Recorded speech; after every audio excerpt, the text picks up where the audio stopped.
The French farmers' revolt goes on. The convoys of tractors have been moving nearer to Paris and to Lyon today as their leaders reject concessions offered by the government. The French Interior Minister Gérald Darmanin has issued a warning, effectively, thus far and no further. The farmers cannot attack the police, cannot enter into the main food market of Paris, and they cannot enter Paris airports or the centre of Paris. Let me tell you again, he said, that if they try, we will be there. My question is, would we ever see the same kind of thing happening here?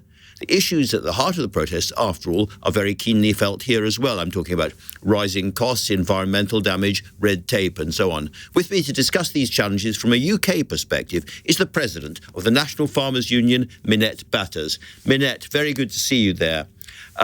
Just first of all, Jeremy Clarkson sent a message of support yesterday to the French farmers. Do you think British farmers generally feel the same way? I think farmers, it's been an incredibly tough winter. I think price pressures have been enormous. So they are really feeling the strain effectively. We all know that ideally dialogue sorts things out best, but right of freedom of speech and peaceful protest are fundamental to the democracy of this country. So it's not anything that could ever be ruled out. But I think, we have to try and resolve these things, not the challenge of really disturbing daily life here, people who are trying to go about their daily business. That would be something that I would be concerned about. But we couldn't rule it out. And we have to make sure that we try and resolve these things. I mean, in Germany, it's interesting. It's very much about red diesel subsidy being axed. Government now listening to them. Their agricultural minister threatened to resign. So, you ultimately have to find a conclusion and a result. And there are obviously various different ways of doing that. I suppose it's a cliche, as it were, to say that British farmers grumble and French farmers riot. But nonetheless, very similar issues here. How seriously do you think British farming is sort of depressed and angry about the situation it's in? And I'm thinking about things in particular, like the French are protesting over very, very high levels of bureaucracy and paperwork, the costs of environmental changes, and frankly, an urban government which doesn't seem to understand the countryside. Are these things felt as intensely here, do you think? Well, actually, here in this country and in Wales and Scotland, you are facing a real change from what we had in the past, which was a payment that was linked to food production, to a focus very much on 100% delivering on environmental legislated targets. So there's a huge issue here. Right across Great Britain in whether we are going to take food security seriously. It's something that I have been talking many times to you about, the need to take food security seriously, the need to embed it into the new policy, and the need to make sure that we do have targets for food production. And that we are incentivizing and helping and supporting farmers to produce that food, because we're living with a retail price war. Price pressures, obviously, for consumers are high, but I think farmers are reeling from not being able to get those costs back from the marketplace. And it's a story of many, different results, effectively. For fresh produce, I'm getting our members say to me they've never known it tougher in 20 years. These are unsupported sectors. They've never known it harder. So, it is about everybody working with retailers. The investigations into the supply chain are enormously appreciated, but there's no silver bullet. Andrew, there's probably a multitude of different silver bullets that achieve a fair return to the farm gate. But farmers are reeling from huge levels of growing bureaucracy. They don't feel that the voice of food production is really being articulated by governments, and that Europe is wealthy and effectively exporting its conscience and its production abroad. And we haven't even talked about climate change, and we haven't talked about Brexit. I know this is possibly your last interview as president of the NFU. And in that context, I wonder about your real feelings on what Brexit has done to the farming community. Let's just hear Andrea Leadsom, the minister who was talking about this earlier on today. I'm hugely delighted at Brexit, at the fact that we have our sovereignty back. We are back in control of our money, our laws and our borders. The NHS has had considerably more than an additional £350 million a week. We've signed up to 70 free trade deals, including being the first European country to sign up to the Trans-Pacific Partnership, from where predicted up to half the world's growth is going to come in decades to come. So that was Andrea Leadsom talking to my colleague Nick Ferrari, and we had David Davies here a moment ago saying it was 8 out of 10. How does it feel at the farm gate for people who are actually exporting to the EU? Well, today we've introduced the border target operating model. So for the first time since we've left, European exporters have been subject to the same gamut of rules and regulations that we have been ever since we left.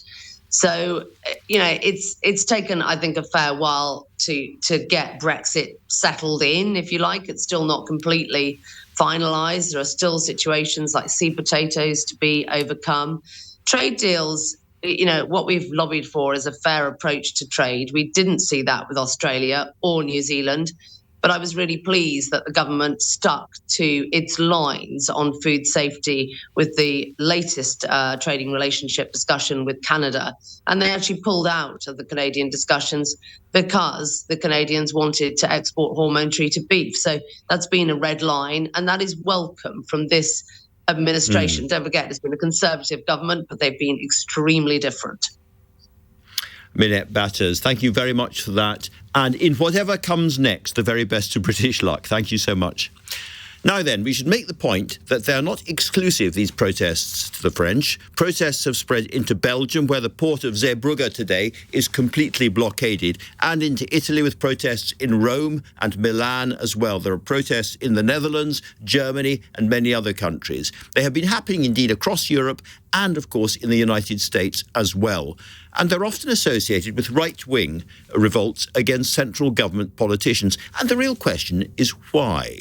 I'm joined by George Monbiot of The Guardian, who has been studying this. George, of course, farmers are supported by different groups of people to different degrees of intensity in different places. I think something like 80% of French people polled say they back the French farmers, and they have this very strong cultural link with the soil and farming in France. But what do you think is the cause of so many protests by so many groups of farmers in so many places? Well, interestingly, they are often very different causes. So in the Netherlands, it's about nitrates. In Germany, it was about red diesel. In France, it seems to be about everything, a whole lot of different things, all shoved into the same broad protest. And it's a sort of generalized uprising by farmers and by people who support them. Now, farmers, of course, have every right to protest, just as everyone does. But what's been very striking across Europe is the radical double standards. When environmental campaigners, people such as myself, protest, they'll often be labelled as eco-terrorists. They'll have the full force of the law come down on them. There have been people sitting in the street, gluing their hands to the street in Germany, who have had several months in prison. But you encircle Berlin with tractors. You light huge pyres of tyres on motorways in France.